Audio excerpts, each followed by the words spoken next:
Dans cette vidéo, nous continuons avec les exercices d'application de ce qu'on a vu ensemble jusqu'à présent. C'est parti.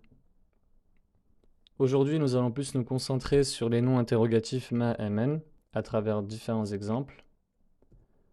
Pour commencer, imaginons que quelqu'un nous montre un crayon et nous demande en arabe ma haza.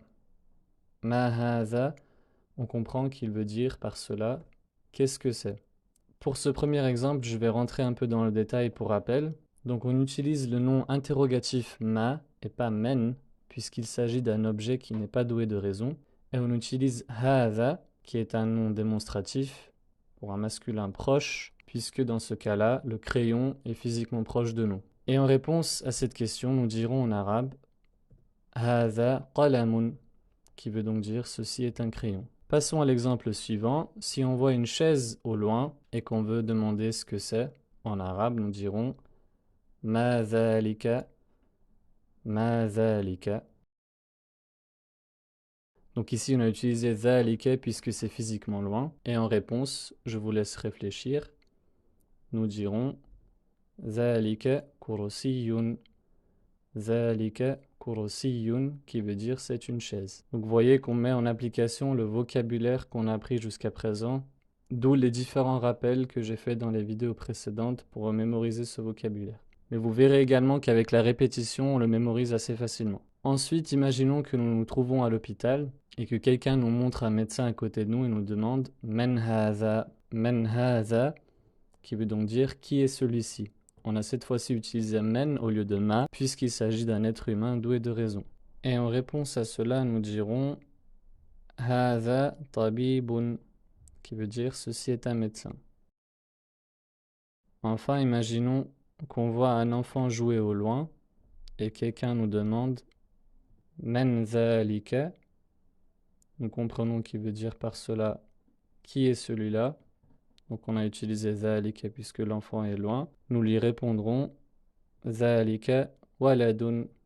Zalika waladun, qui veut dire c'est un enfant. Nous continuons ensuite en rajoutant un petit peu de difficulté en changeant le format, c'est-à-dire que je vais enlever la traduction pour certaines phrases qu'on a vues déjà assez souvent et je vous afficherai les phrases en français et vous laisserez du temps pour réfléchir à la traduction.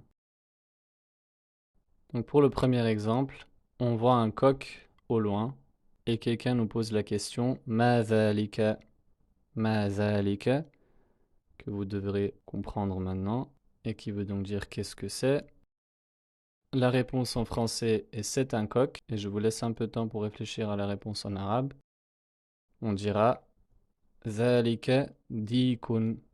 Zalika dikun.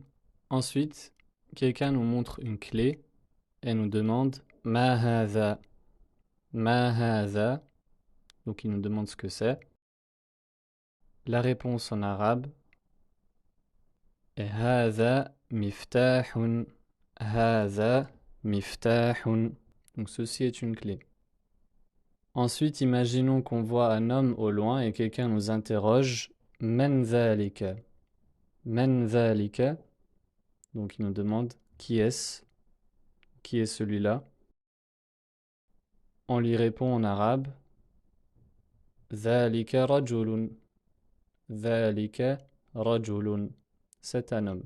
Et enfin, imaginons qu'on se trouve à notre bureau et quelqu'un nous demande Ma haza, en montrant du doigt le bureau. Ma haza. Donc il nous demande qu'est-ce que c'est. Donc je vous laisse un peu de temps pour réfléchir à la réponse en arabe. On lui répondra Haza maktabun. Haza maktabun. N'hésitez pas à dire dans les commentaires si vous avez eu des difficultés pendant ces exercices d'application et s'il y a des choses qui restent à éclaircir. Et comme je l'ai déjà dit, il est important de maîtriser le vocabulaire puisque plus on avance, plus il sera difficile de rattraper le retard.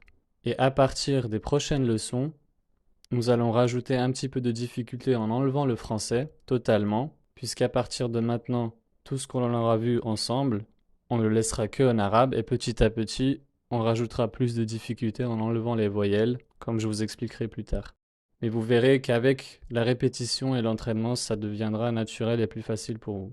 Et c'est ainsi qu'en apprenant les règles de grammaire et en les mettant en pratique de manière répétitive, vous allez développer une maîtrise de toutes ces règles. Et après ces exercices, nous terminerons avec un examen sous forme de QCM.